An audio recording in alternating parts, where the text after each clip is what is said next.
down. And please share the video, like and share. You know that now Facebook has a control where not as many people that used to see your videos will see them anymore.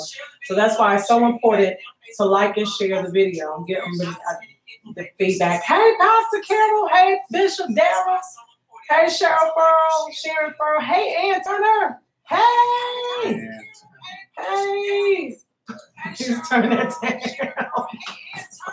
The camera's on you. Oh, it's on me? Yeah. Oh, okay. Yeah, I'm sitting here trying to set mine up. Yeah. Okay. All right. We live.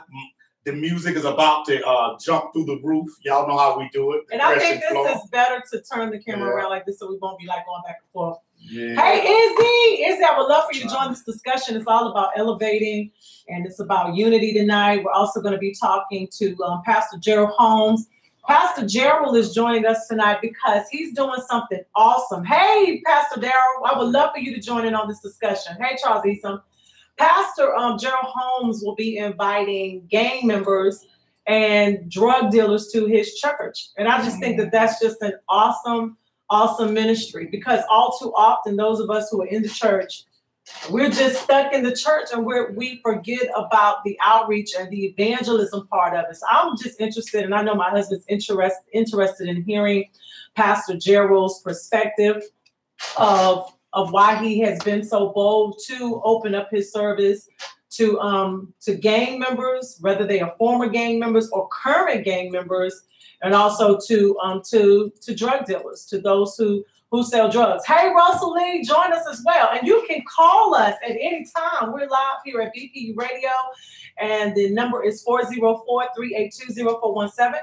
Pastor Turner, there is our brother Nate, that's joining in. Brother Nate, I just sent him an invite and everything. Yeah, I'm sending these invites out to everybody. Yeah. I don't mean to be offensive, but if you get it, we're inviting you in for the discussion, because, things that are going on. I mean, we're talking about things that are national, but things that impact our lives. Absolutely. That we want to discuss, but we don't talk about we that. We can. Yeah, we'll talk about it then. We'll talk about it too. Hey, Mom, Betty. White swap going on. Yeah, we'll talk about it. Hey, Christopher Anderson, please like and share the video. We're ready to get started now. Remember, you can call us. Call up 404-382-0417 at any time during our discussion tonight. And there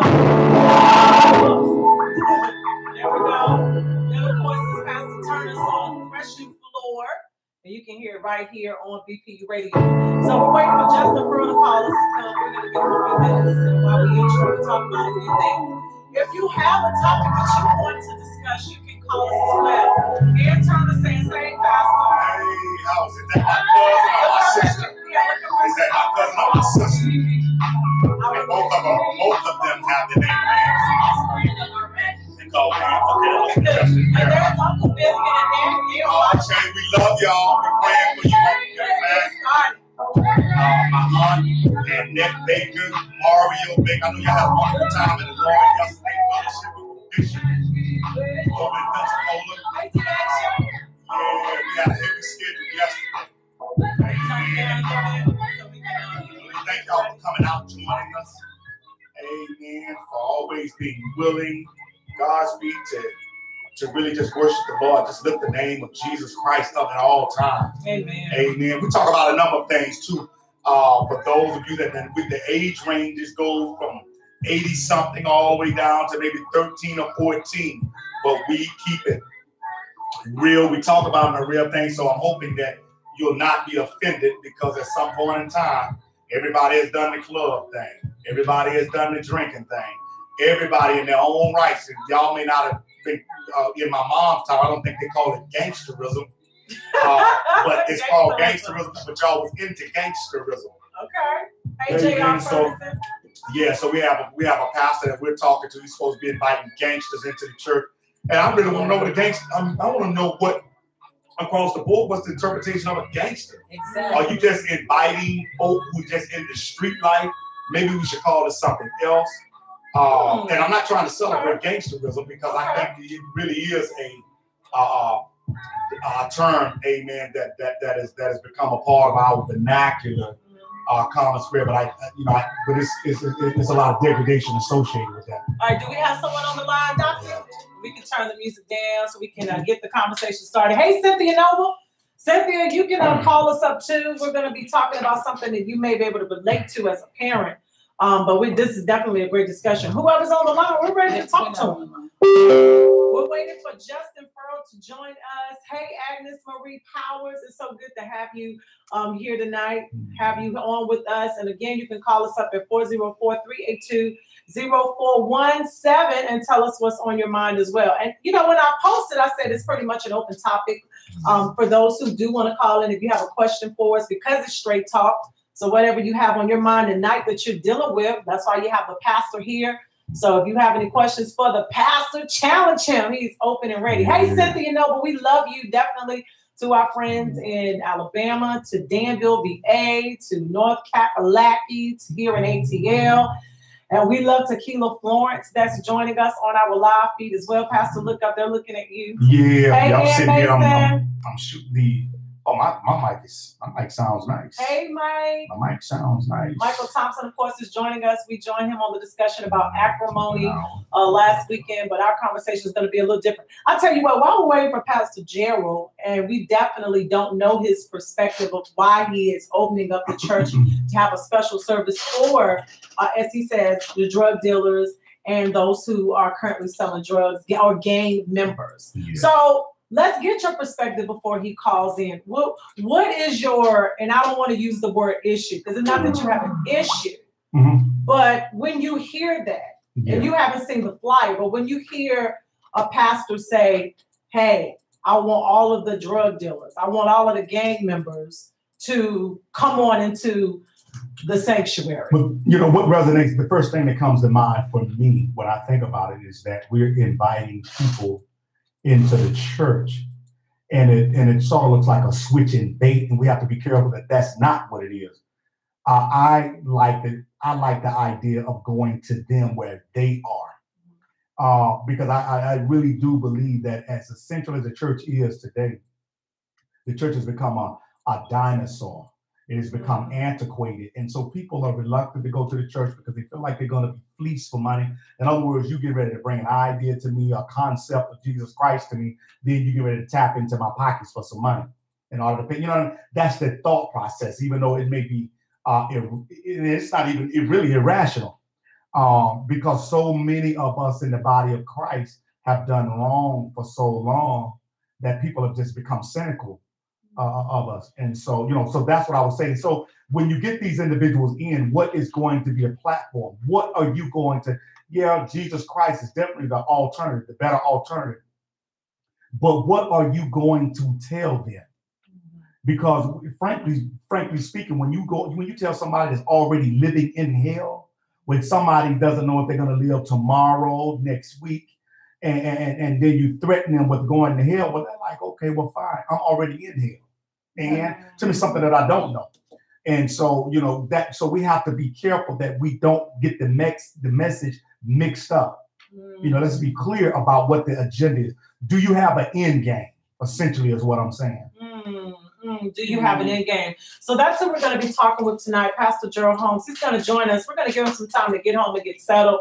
He was very excited about talking to us about this special Sunday. But I want to get back to something that you said. But go ahead. Right. Go ahead. But let me say this right here. And so when you start stopping at, no sense in stopping at the gangsters, stop with the go with the homosexuals. We were already in the church. Wait a minute. But we already have homosexuals in the church. Yeah. We have homosexuals who are serving on different capacities in the church and even preaching. And we have pastors who are homosexuals. Right. So are you going to put that out? Are you going to put that out there? And how are you dealing with that? Because when a gangster comes in a church and he sees that your praise and worship leader is gay and is parading around, doing what you call the sex call, shaking and dancing and gyrating, because that's how they look at it. Because they don't understand churchism and church vernacular. When they see you dancing and running around and speaking in tongues, it's foolishness to them. And so these things have to be broken down to its lowest common denominator so they are able to understand, what is this all about? What is this thing that appears to me to be foolishness? You got the gays in there and so on and so forth. So So when you tell them that, essentially what you're telling them, we're taking you as you are. I understand that message. But what if I want to do something in the church? Are you taking me in just so that I can be another member, that I can be on your books? Or are you getting ready to give me a position? And if you're getting ready to give me a position, in spite of the fact knowing that I am homosexual, now we open up a whole nother can of worms. So there's just a multitude of issues that just come into play when you start talking about these things. Because people don't just come to church and just change overnight. It takes time for the word to get seated in them, for them to start turning around and jumping off on what we call the right road. And here's another thing. What is going to be your message with finances? Because most of us in the church are struggling. We're not making our bills. We're not paying our bills. We're unable to. We can't keep jobs. So what are you going to come over here on my side because it's better over here? When your side is very unappealing to them and they're making $400 a day, $1,000 a day, $2,000, $17,000. How are you going to elicit a grown man to give that up? I have a question. Because many will say, and I want people to ask questions, please, as you're tuning in tonight. This is an important discussion, especially for pastors who are tuning in. I see Pastor Bridgeforth that's tuned in. Hey, Terry Hunt. Some would say, don't we preach Christ and Christ crucified? Isn't that message alone enough even for those who are coming? I mean, I'm just asking. Even for those that are coming into church that have never been, as what we say, churched or deal with the church in the sense of the vernacular that we deal with. Isn't preaching Christ enough for even those who are coming in? But see, the problem is with just speaking, Christ is enough, but Christ, you have to deliver him in such a way that it's edible, that is palatable to even a baby or to a young child.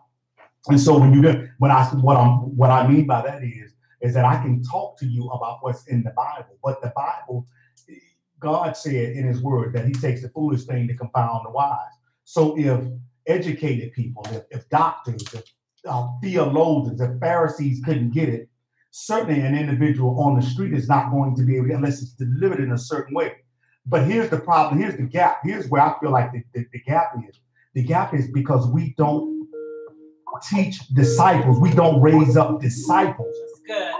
Because the pastor wants all the power in the church. You have to raise up people that are able to go out and minister the gospel and reach these people. Hold tight, Pastor. Great conversation. Hey, who do we have the pleasure of talking with tonight? Who's on the line? Justin Farrell. Hey, Justin, and you have tuned in at the right time because we're talking about ministry outside the four walls, and we're also talking about, in a sense, men, and of course, strong men. So Justin Farrell is joining us. Justin was a part of an event this weekend in Danville, Virginia, where we honored honorees and legends who have contributed greatly to the community. I, of course, received an award as well. Yeah, but right now. But of course, my husband has some questions, and you guys can engage the conversation. I'm going to leave it to the men tonight. I'm just going to kind of moderate a little bit. And we thank those who are tuning in as well. Hey, Donna James, I see you. Also, those who are joined by YouTube, Miss Marie Brakely. Hey, Ishmael. Hey, Terry. Man. So, Pastor. Okay, Brother Justin, this is Pastor Turner here, and I've got a couple of questions that I want to ask you. We're going to keep it kind of moving, kind of fast pace here. But what I saw on Facebook, the pictures that you guys posted, it was very pleasing to the eye. It looked like you guys put together it was well planned. The people look stellar. They look good. They look very well, and it didn't look like something that was put on at the last minute. But so, what inspired you to put this together? Yeah, man. So Brian Hood and I, it actually started off. We were thinking about Black History Month in 2015, and 2017. Black History Month 2015 did something different. Black History Month 2017 last year, we were thinking about how do we connect the community? How do we broadcast? How do we utilize our network to show our people in the Black community what success looks like? And at the same time, how do we use those same connections to show the community broadly what others are doing in the community? And success is not always money, right? Success is not, because some people will measure success sometimes or equate that to your financial status. But can you just talk about the type of success that you're talking about? You need to, break that down as well. Yeah, you're 100% correct. A lot of times people think that success looks like a six-figure job in a BMW, with a condo downtown. Yeah, that's not what success is. Success is relative to your terms of how you're making an impactful contribution to the community. And whether that's in the business community, whether that's in community development, wherever that is. So that first year, we were able to show individuals that look like us, that have been cited in scholarly books. People that look like us but can go to China and Japan and recruit companies back to the city. People that look like us that might have never left the city, but they've managed to build up a substantial real estate portfolio. So we did that, and then following up this year, we did the same thing. In the first 2 years, it was a fairly big class. Last year, I think it was about 16 or 17 people. This year was about 16 or 17 people. And going forward, we're not going to honor that many people. And the rationale behind that is we had to get that first class out of the way so they could pave the way for a certain standard. And then this year we had to bring historical people in, people that have transcended the community, not just over the course of 5 or 6 years or 10 years, but people that have done it over a lifetime, over 50, 60, 70, 80 years. Well, let me ask you this right here, along those lines. What were the challenges? What was the biggest challenge that almost caused your endeavor to collapse? Oh man, you know what? To single-handedly choose one, I don't know if I could say that. There are so many different moving parts, and with me being here in Richmond and Brian being in Danville, because there are so many different moving parts, you don't have the opportunity you got to juggle as many as you can. So, and we would love an assistant. If there's somebody out there that wants to learn how we do certain things or what we do and how to be detailed with it, we would definitely accept that help. In a sense of someone wanting to learn from what we've done in the past. Why Danville? You live in Richmond, but why Danville? Well, I'm from Danville, and here's what I truly believe. I believe that you ought to have something that you financially contribute to and that you're passionate about, something that you volunteer your time towards to, and then you ought to have something that you develop your career around. Right. My career is fairly is developing. Financially, I contribute to some nonprofits and to my church community, and then I volunteer my time in certain areas. And then I think that because Danville is my hometown, it's important that I give back. I can't be in Richmond, I can't be in Northern Virginia or Norfolk and not think about home. I can't, because it was home that elevated me. Right, Justin, hold tight, because we want you actually to join in on this discussion as well, because it all goes together. Pastor Gerald Holmes is joining us now, and we know that Dr. Angela Harris is also going to give her input on this conversation. We're going to bring Pastor, did he go? Hey, Pastor Gerald, are you there? Pastor Gerald? Hey, Pastor Gerald, are you there? Okay. Who else do we have joining us tonight? All right, maybe they'll call us back. We do want to go to Dr. Angela Harris because she actually had something that she wanted to ask Justin or to add to the conversation. So we're going to give Dr. Harris. Can't hear you guys. Yeah, I know. We've got Dr. Angela Harris who's going to add to the conversation as well. Dr. Harris, go ahead. You wanted to add to the conversation? Yes, I just wanted to mention, because, the initiative that you're doing is very, very important. And one of the things that I think that we don't focus on when we're, creating initiatives like this is that what is the cause of the people's situations and what got them in those situations. And a lot of times we don't deal with, a person's past and the things that they've been through that got them to the place that they are. And so my question is, how are you focusing on dealing with the individual person and their issues that cause them to even be in that arena of life? Wow, that's a good question.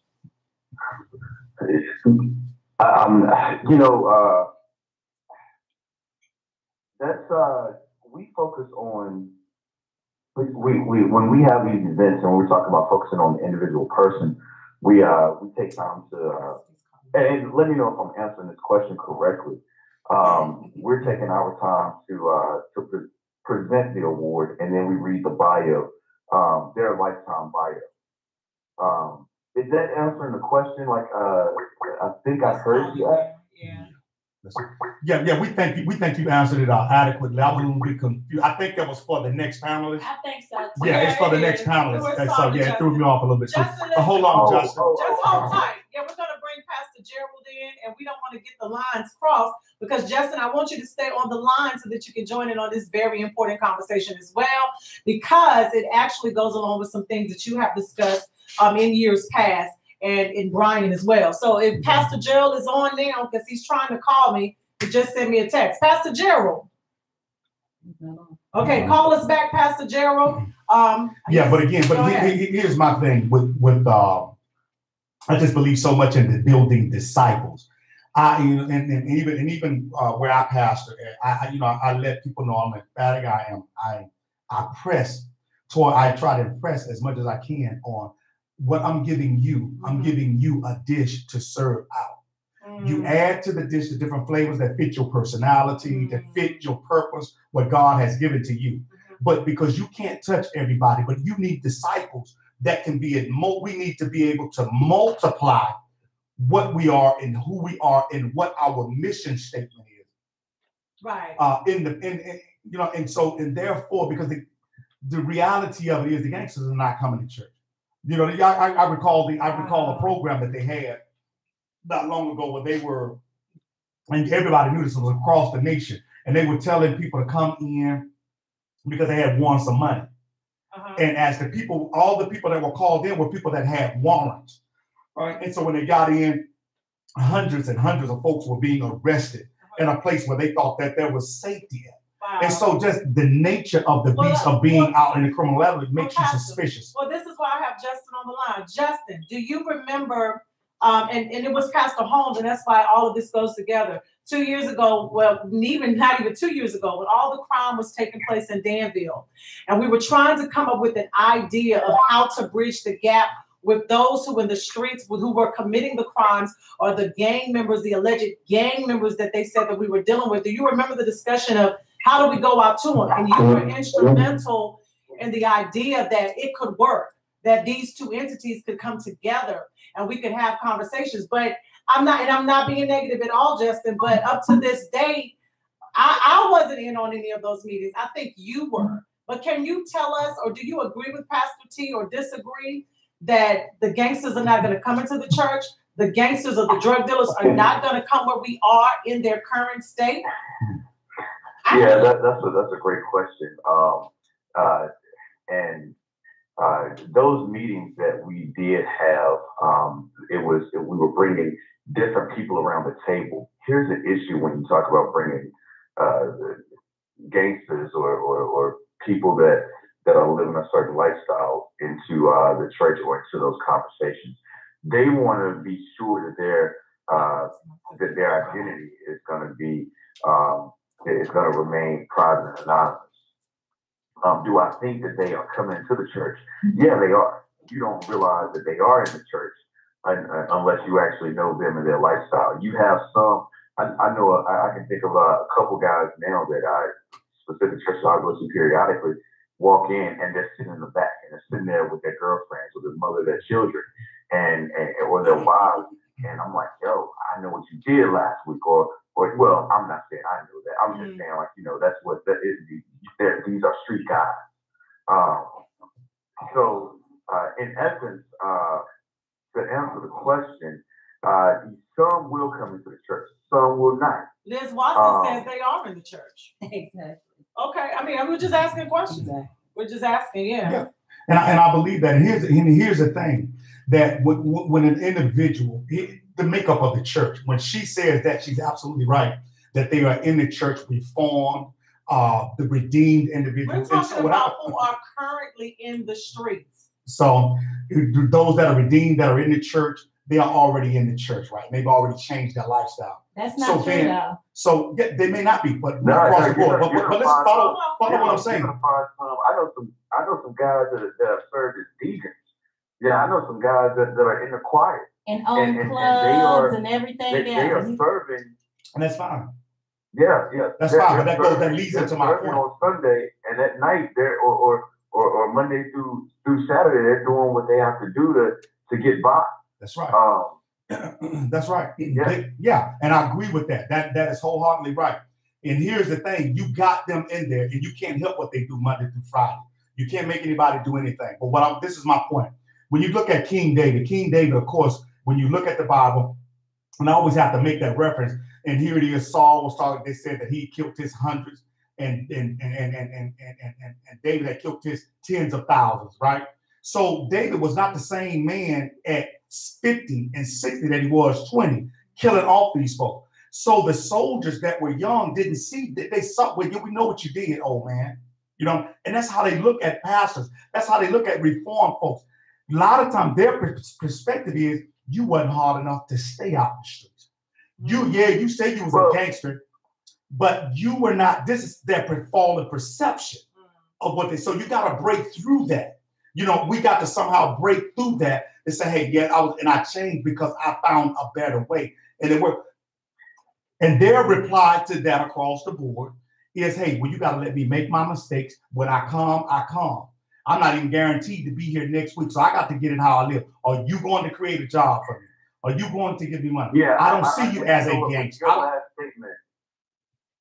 Your last statement is exactly what I was going to say. When we look at the church, and going back to with your point, Jessica, about those community conversations dealing with violence, the issue with the church is that the church hasn't been dynamic enough to maneuver throughout time, to progress throughout time.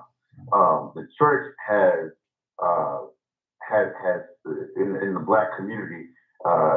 In the 1800s, the church served as a haven of message, a haven of what should have been safety. In the 1900s, in that mid 1900s, it served as the movement for the civil rights movement and the encouragement, or the backbone of the civil rights movement and the encouragement of the Black Power movement. And then you wind up with the 80s and 90s, when the church began to lose its identity of the people. And what I mean by that is that the mission of the people have changed throughout time. It's interesting to me that you can go to a Catholic church, or a Catholic church, and when you're in there, you're going to understand business philosophy. You're going to understand the dichotomy between social and business. Right. When you go to I'll give you Jerry Falwell's church at Thomas Road, and how they break down different classes and business seminars, and they have business individuals there that can provide you with jobs and career advice. In the Black church, our pastors have been privileged of going to seminary and getting a PhD through seminary, but they haven't had a PhD in life to become entrepreneurs and motivate people to become entrepreneurs and to build jobs and build careers. See, the thing with the Black community is that from you have to have guidance from birth to 18. At 18, we think that's when it stops, when you graduate. So you wind up with a whole lot of moms and dads saying, 18, you got to get out of my house, military, college, or get out of my house, get a job. Well, you still got to groom. Somebody has to train you from 18 to 30 just to learn how to navigate the world. And the church could play a critical role right there. in navigating that world. So I think it goes back to the church with how do we identify. But I can't identify in the church just by even Jesus was relevant. Jesus' message was relevant and it was dynamic. It changed to his crowd. It changed to his audience. I have a point. Someone is giving a point, guys. Michael Thomas, thank you so much for joining in on the conversation. And we're gonna get Dr. Harris. Michael Thomas says the gangster and drug dealers of yesterday and today have changed, much based on our current culture. Dealers who are aged 35 to 55 are more likely to come into the church. The younger you go, 34 and under, and 24 and under, are less likely to be abused. They are more likely not to have been to churches as a small child. So we must go into the highways and byways to them and compel them to come. The key word is compel, without fear, but also be prepared to lead them to God and disciple them when they come and address issues like food, shelter, education, life skills, and self-development in the church. I'm so agreeing with Michael. Yes. Yeah, because we've lost it. Go ahead, Pastor. Yeah, let me give you a prime example of something that I'm dealing with today. And it was a former, and when I'm talking about one of my peers of yesteryear, he was dealing with an issue as this week. He was trying to get him a house. He's trying to get on his ground, his footing. And he came to me with an issue. He says, listen, I'm trying to get into this house and I need $1,500. Right. And so the first thing that comes in, and so this is what they do. So all the people, you're still in the street. I'm not in the streets anymore, And so I tell him, I said, well, how much do you have on that? Who all do you have getting to you? Where are you at with this? He tells me, he says, well, I got roughly $500. I still need $1,000 and so on and so forth. And it's kind of like last minute thing. And I need it now. But see, that's the criminal mindset. The criminal mindset is right now. Entitlement. Yeah, and I don't have it right now. Now I got. So I tell them, I say, well, when you get to this amount, you call me and I'll help you out. So what happened was the people that he was relying on, they fell through. Some of them are going to give him $100 here, $100. So he's still short. He gets upset. Now I'm talking about him at 45, close to 50 years old. Been in the streets for a long, long time. I want to see you do well, but I also want to see you make good, solid decisions. I know for a fact you just bought puppies, right? You just bought puppies and spent $1,200, $1,300 for some puppies that died before you got them home. Wow. Bad decisions over and over again. Yeah. I want to talk to him about the decisions that caused for him to be behind the 8 ball, but he wants to blackmail me at this point and say, hey, well, if you don't give it to me, I'm going back out in the streets. And in the street side of me says, in my mind, well, do what you got to do. I'm not doing no time for you because you go to jail, because you make a bad decision, as if you're a black man. And so typically what I'm saying this to say that is the church going to be ready, and do they know how to deal with this when you start getting blackmailed? Because see, when they come to church, they still got that residue of the streets on them. Pastor Holmes said he's on. Let's bring Pastor Holmes on. This is who we've been waiting for. Pastor Holmes, he said he's on, but he needs to call us. Oh, there he is. How y'all doing? Pastor Holmes, we are so sorry. We apologize to you. Michael Thomas. You are the gentleman of the evening that we have actually been talking about in essence of what you were doing at your church. And you've always, let me just say this about Pastor Holmes, because I've worked with him personally on some issues that we dealt with in Danville at, about the time that you and I, of course, were dating. He was dealing with going out into the streets and hitting the crime head on. And his idea was for us to go out into the neighborhoods. Don't wait for them to come to us. So you're doing the same thing in Norfolk, and that's why we wanted to talk to you tonight. So I'm going to let my husband go ahead and kind of navigate the conversation, because he has some questions for you, Pastor, and Dr. Harris as well. Yes, thank you for joining us. Thank you. Okay, so you're going to get the gains. Can you tell us how this is going to come about, and what kind of momentum do you have as of right now? And who are you reaching? Who are these gangsters? Who are these people?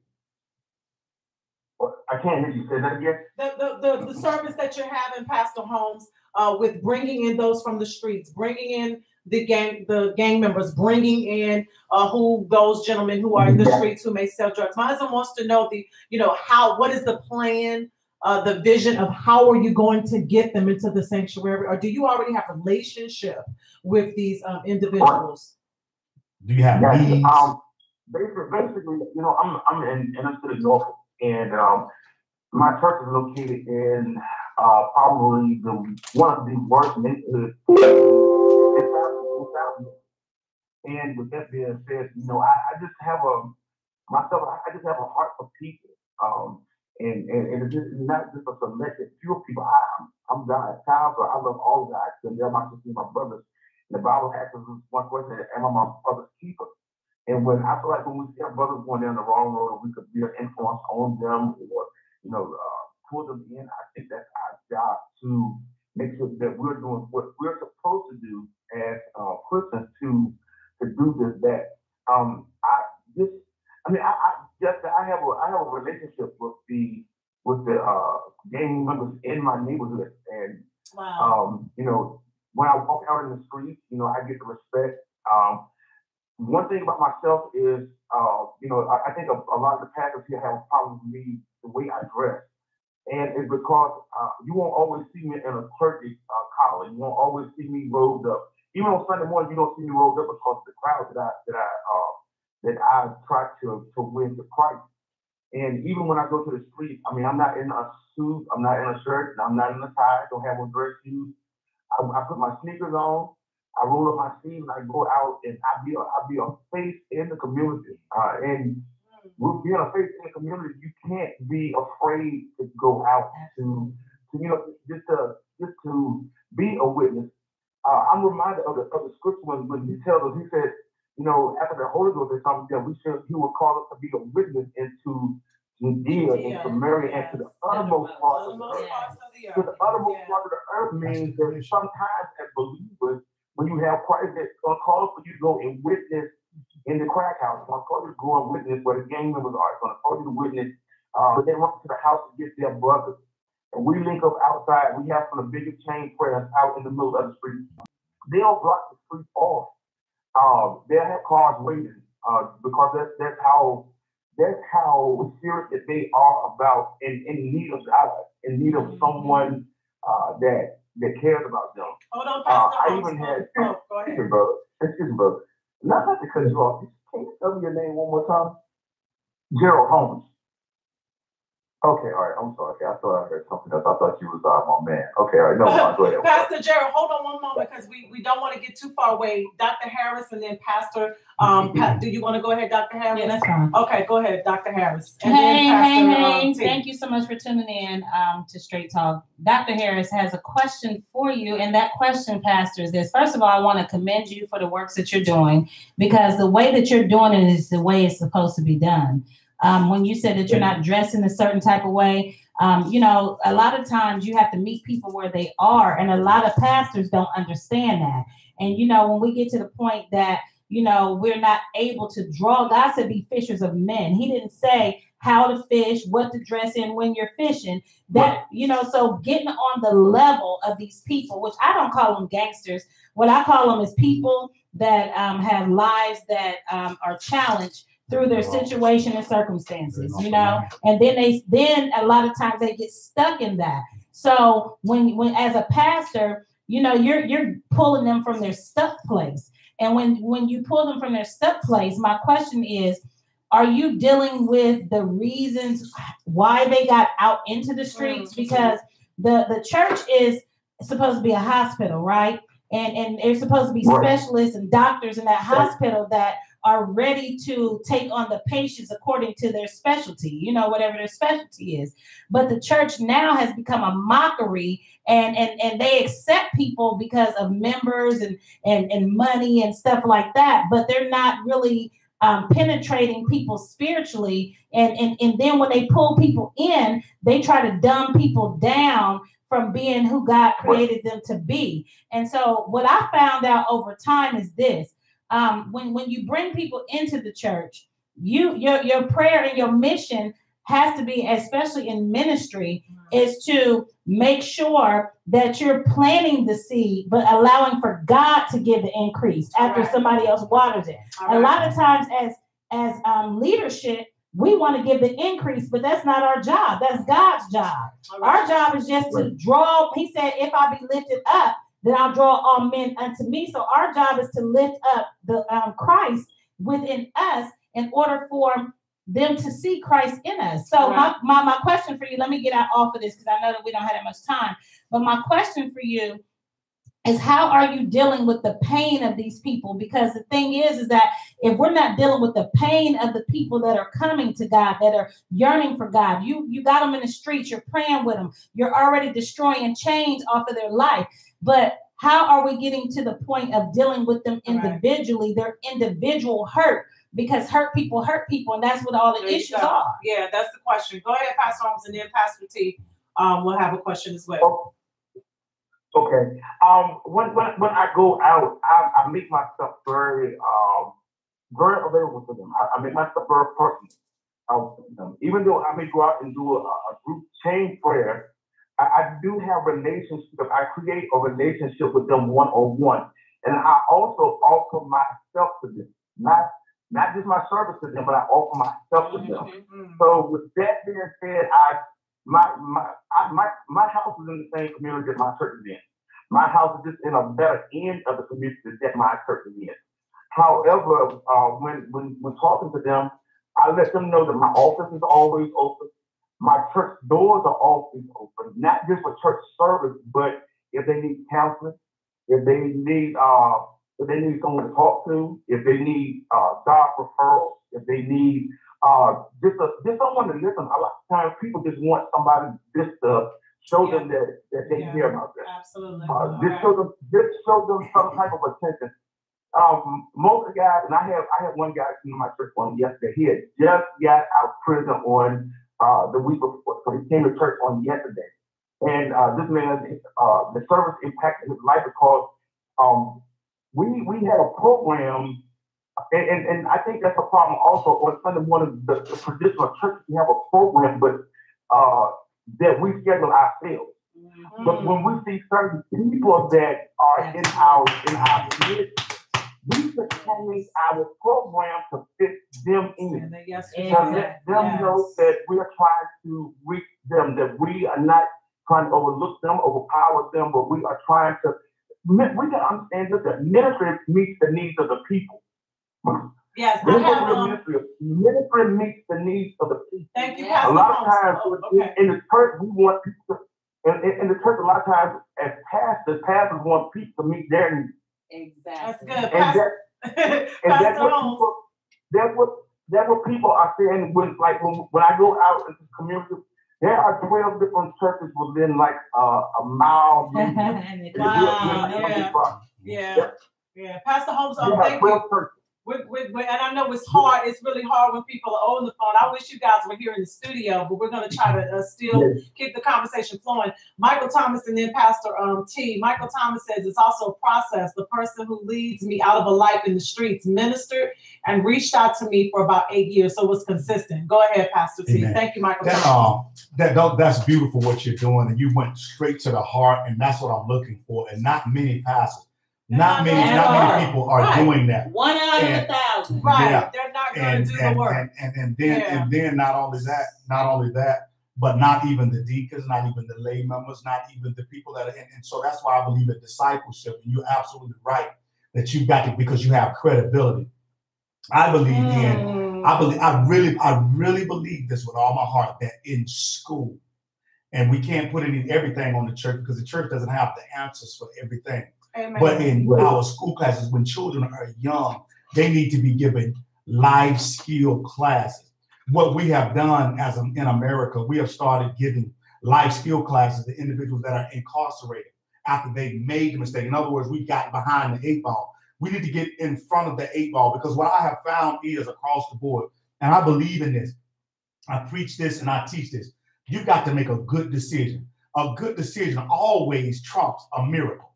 You always need a miracle because you constantly make bad decisions. You need to do 12 Hail Marys. You need to call on the prophets, and you need the pastors, and you need long. You've got to make good decisions on the front side of a situation, so that when you get to that situation, then the cleanup for it is a lot less. And so we have and here's our thing, we as Black people, we've got to do, but I can't be concerned about other communities because our community is hurt right now. We are really in the hospital, and our perception It's terrible. We got to uncover wrong for what it is. We love you through it, but when you're wrong, you're just wrong. When you're right, then we bring on all of our resources to bear. But we can't just jump out there and cover foolishness, because what it does is it makes us a mockery. It makes we lack credibility, and the results that we are looking for are watered down. And when we really need those results for a legitimate situation, for a legitimate cause, we don't have it there. Because people they always do the same thing. Yeah, the boy got killed or something. But then when you show the video footage, you see the boy pulling out a real gun on the police officer. And this is a real life situation, because Gerald, Justin, and Dr. Harris, we just dealt with this in Danville, Virginia. I know a lot of people won't like what I'm about to say, but we just had a shooting of a young man who police were answering a domestic call. And I'll just say this, the young man, he was wrong in the beginning.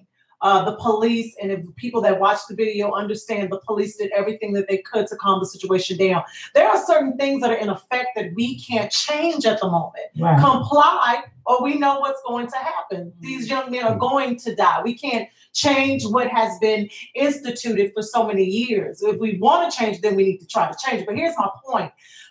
There were protests that the people were outright angered and going to bat, but then when they saw the video, they backed down. Mm-hmm. We've got to get to the point where we're educating our people to understand why things are the way they are, and stop just trying to fight cases that are not cases of justice. And I think that's what you're saying. Yeah. Go ahead, gentlemen. Either one, Justin or Pastor Holmes. Yeah. Well, question. Yes.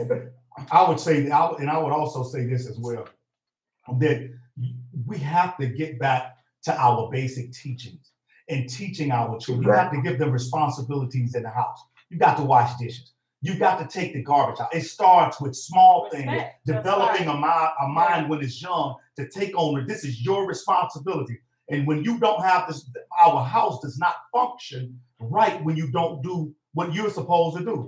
And as they continue to build, you give them more responsibility. That's called parenting. But Pastor, that's a two-way street too, because a lot of us as parents, we also put too much responsibility on these children that take them out of being in the mode of learning and being pushed into adulthood too early. Yeah. And then these become the ones that's out there because they're so used to having to get it how they live. They're so used to having to do the things that they shouldn't have been doing as a child when it's an adult responsibility. So it's a two-way street. When it comes to the family, we really have to focus on dealing with rebirthing our families and the mindsets of the things that's necessary in order for our children to grow up with respect, with adequacy, and all of the other things that go along with being a model citizen. Yes, Marie Brinkley says that's right. If you're wrong, you're wrong. And if you're wrong, you're right. Exactly. And those decisions, they compound themselves. The mother's making bad decisions.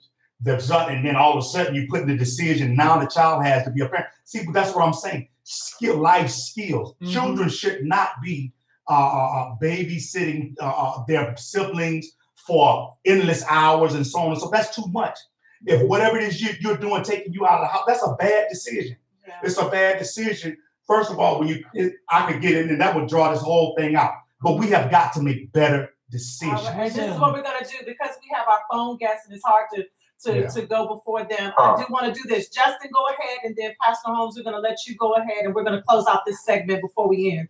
Justin, go ahead. Yeah, so the police and parenting and Black men, it's really touching me. I put a post on Facebook the other day saying, actually before the shooting in Danville happened, kind of, identifying people and saying, you know what, I am a Black man. And it means that my friends are not of color. They need to have some type of sympathy and empathy towards us and not fear all of us. And at the same time, we as a community, we've got to do two things. We first got to talk about group economics and how that dollar should circulate in the community at least 5 or 6 times before it exits.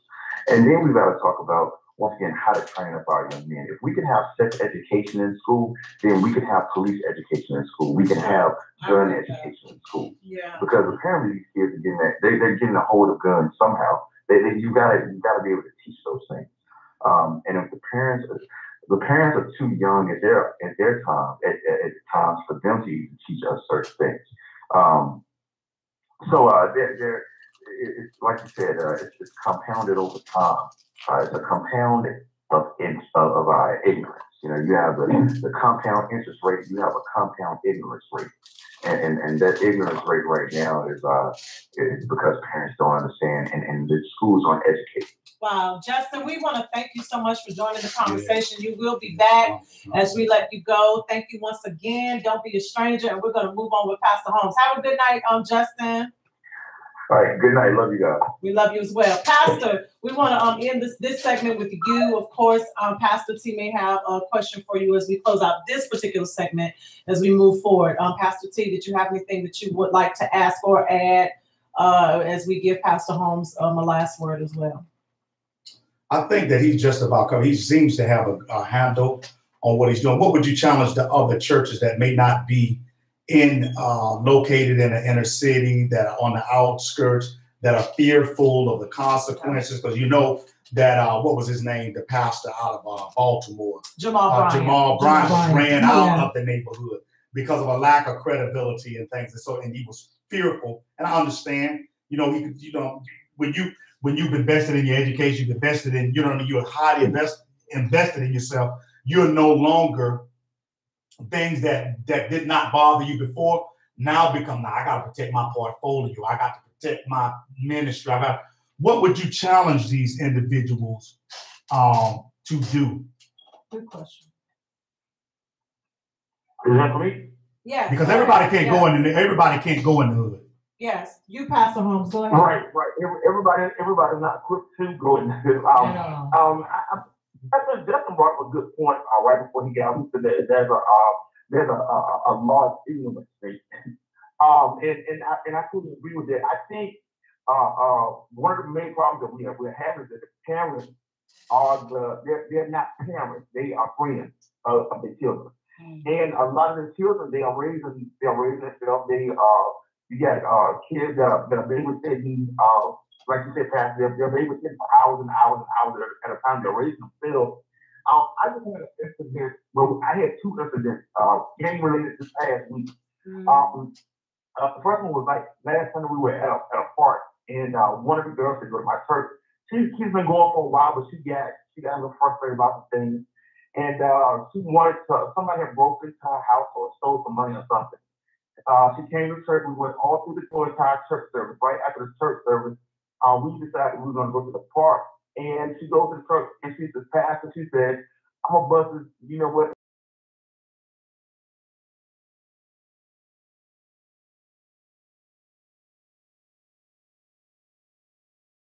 A handgun with the clip loaded. And, Bobby has a relationship with her. I went to her and I just told her, it's not worth it. I was like, you have 5 kids. Your husband's in jail. You have 5 kids, and you have to live with this. You have to live with them because if we be for real, nobody in this church is going to take care of your 5 kids. Your oldest son, who is 14 years old, he's not going to raise your 5 kids. If you being the mother in your household, you being the example, you have to stop what you're doing and think twice. And I think a lot of times, people just act at the heat of a moment. And so what she did, she walked right over to the street. I got the gun in my room right now. I got the gun and the clip with the bullets in it right now. Wow. Number 2, I had, I don't know if you saw on Facebook on Thursday, right at my church, there were 2 fights. There were 2 guys fighting, there were 2 females fighting, gang related. And one of the girls got so mad with the girl that was fighting, she gets in her car, she backs the car up, she runs over the girl not the girl that was still fighting, but she runs over one of the girls that tried to break up the fight and ran her car through my church door. Yeah, I saw that. So we're having all types of, the grown-ups have to stop acting like children and start being examples. Taking a leadership role, we can start thinking twice before. They have to let the ones coming up know that, look, I'm a better person than this, and I want you to be better than I am. I mean, we have a lot of our grown folks that's throwing our life away because they're not thinking. They're not being examples. Yeah. We don't have the role model. We don't have the role models that we used to have. That's good. We don't have people that are giving up their time and being mentors like we used to. Yeah. Thank you, Pastor Gerald. We appreciate you for tuning in with us. Dr. Harris, I think she has something that she want to add, and we're going to move on to another segment. Dr. Harris, okay, you're good. Thank you, Pastor Gerald. Pastor Gerald, if you're still on the line, tell everyone real quickly where your church is located. My church is located at 1911 Shute Avenue in the inner city part of Norfolk, Virginia, right in the heart. All right, and the name of the church? House of Judah. House of Judah. The Kingdom Church. Yes. I see my cousin Tamara McTeer is watching right now. I just want you to know that I heard on the news today your church was being sued, a frivolous suit, by the way, but it's being sued because the pastor 2 years ago placed his hands and anointed a young lady just arbitrarily that came up. She fell, hit her head, and now the church is under a lawsuit. So that's. Thank you, Pastor Joe. Wow. So thank you, Pastor Holmes. Wow. So yeah. So I know that y'all are doing. I just because I see you here and I brought that up. But here's the thing, because you're watching, and I know that pertains to you. Danville is not necessarily pertaining to everybody that's on board. Right. But what I want to impress upon everybody is that sound decisions always trump a miracle. I don't care how anointed you are, I don't care how many gifts you got. If you continue to make bad decisions, your life is going to be in constant disrepair. It's going to be in constant quaking and aching in your life. I mean, you're going to always need a miracle from God. And here's the word, is a hard word, a scripture word to go along with that. Obedience is greater than sacrifice. Right. You'll agree when you obey God's word, when you obey, in other words, simple things. Don't be a borrower, but be a lender. Yeah. You know, simple things like everything that we're talking about now is in God's word. Absolutely. They're simplified. Yeah. But as long as you want to, as the Pastor Holmes said, you want to bust folk in the head, you're going to end up in jail. That's as long as you want to drink alcohol and party all the time, a lot of money is going to be flying out of your household. Yeah. And at some point, that money that you needed to make a bill, to make a down payment, to invest in your child's education, I guarantee you look back on it over the years, you would have had that money. And you're going to want to kick yourself because it ain't that much fun. When I look back on my time as far as, I can't even remember the clubs. I can't even remember the times and the dances and so on. I can't even remember half that stuff right now. You know, but you'll always remember. And what you want, and what we do, we want to blame shift.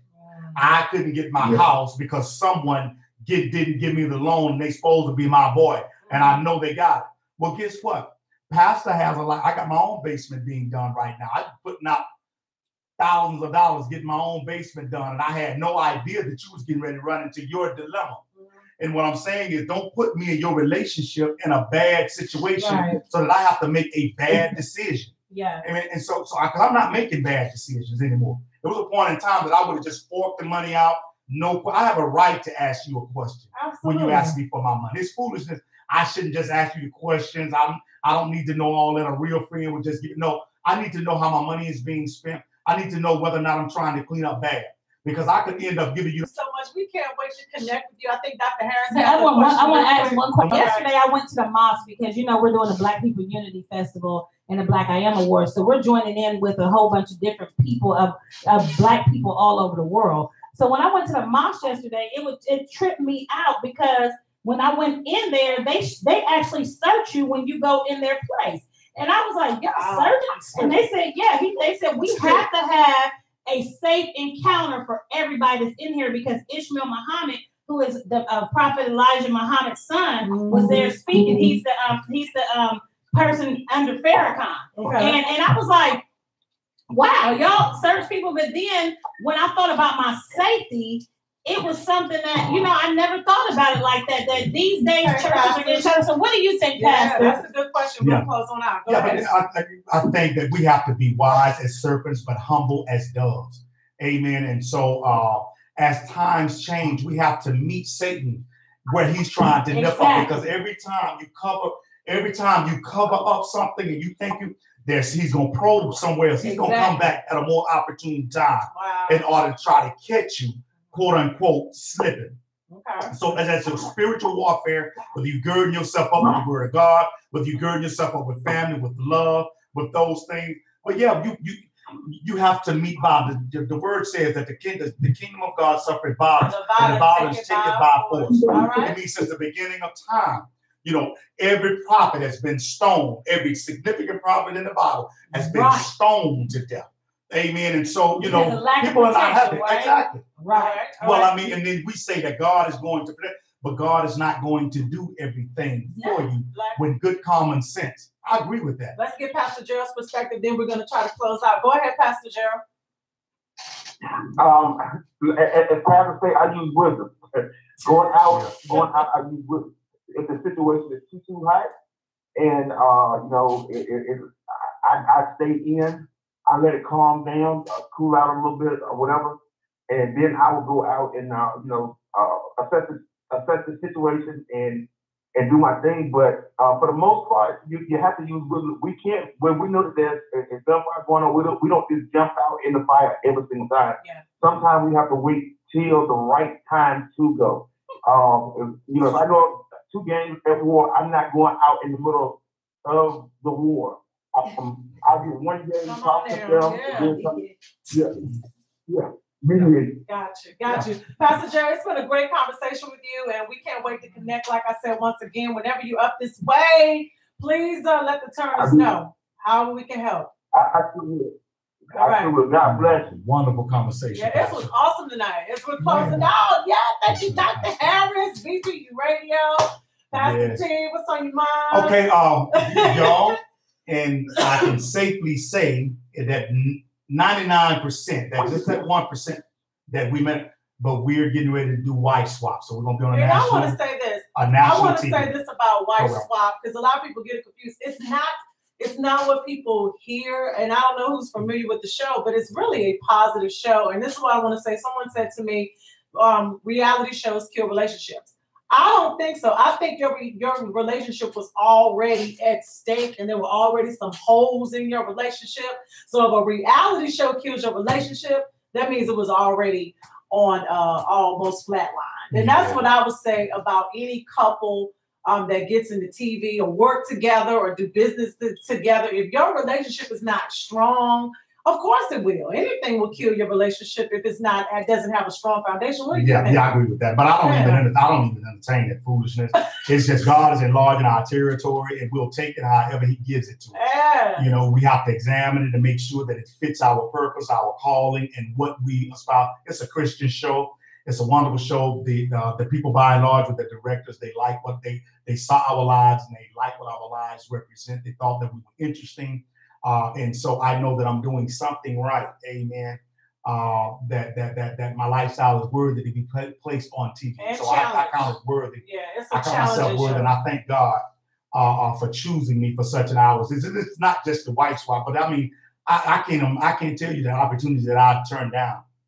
Ministry doors always stay open for me. I have to be, I have choices that I can make, but I want to be right in the sight of the Lord. Bishop Campbell, an assignment and not just taking it. Exactly. Yeah. You can get a lot of assignments and miss your call. That's right. You know, and so Bishop Campbell Apostle Campbell reached out for me to come over to Bible Way. He really appreciates my ministry. He appreciates what God has embedded in me, and that's a vote of confidence. And I mean, just different people that have stature, that people who just not come along. That knows when God has placed His hands on individuals, because they themselves are stars as well. And I just appreciate God choosing me. And I want to be worthy. I want to be a great steward over the gift and the call and the purpose that He has placed on my life. I don't want nothing that belongs to you. I want everything that God has for me. I don't want to leave this life talking about woulda, coulda, shoulda, All right. and all those different things. I'm not a woulda, coulda, shoulda kind of guy. Amen. Amen. Amen. All right. So on that note, Dr. Harris, thank you. We love you as always. We're going to close out. It's been a long day. I want to thank you all for riding with us on this journey, for tuning in. Remember to like and share the video, because I'm telling you, Facebook has switched up their game. They've noticed who's following people. I mean, they really want people to spend money. And I don't know if you all noticed that, but that's the name of the game now. And I know Mark Zuckerberg is in some things, but Facebook is going to continue. And y'all know y'all want to keep using Facebook. So I don't But guess what, y'all? We ain't using Facebook. Yeah. We have to create our own social media. Actually, Black People United will have their own social media site up and running at the end of this week. Yeah. And I'm excited about that, because we have to learn how to create our own stuff. When they start closing us out and shutting us down and making us pay for what we thought was going to be free, then we have to create and start and rebirth our own stuff. Thank you, Liz Watson. But I like it. I like love that. you, Liz. Hey, Rena Hughes. We love you. Let me speak to them before we leave out. Liz Watson, we love you for chiming in. You're always so supportive. Amen. There's no little I and big U's and stuff like that with y'all. Maria Briefly, we love you because you don't mind celebrating. Carolyn Crook, you don't mind celebrating. Tamara McTeer, you celebrate. That's big. Amen. And all the different people. If I miss your name, I don't mean to. But Sheila Coles. Amen. Michael Thomas. We love you, Mike. Yeah, we love your ministry. We love where you're going. I see big things in your future. You are a star, brother. Really, you are. Andre Clark, we love you. I love you. My auntie, Shirley Leonard, we love you. I'm going to call you Andre as soon as I get a chance. Kathy Reed, my cousin, we love you. We love you. We're praying for you. May life yield you everything that your heart desires. Amen. You shall place your hands on it and you shall be prosperous in it. Right. Amen. Belita Wilson, we love you. Kerry Kelly, we love you. Donna Jones, we love you. Edie Coleman, I can't tell you how you encourage me and my wife. We love you. We are knitted at the soul. We grew up together. We went to elementary school, middle school, and high school. And you are a classy woman, Edie.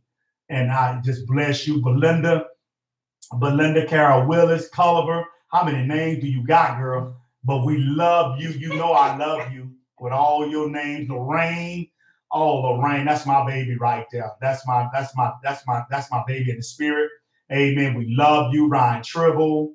Amen. Rasheed McDuffie, we love you. I hope your family's doing wonderful. I love your sisters. We went to them to the mosque over in East Point about 4 or 5 months ago.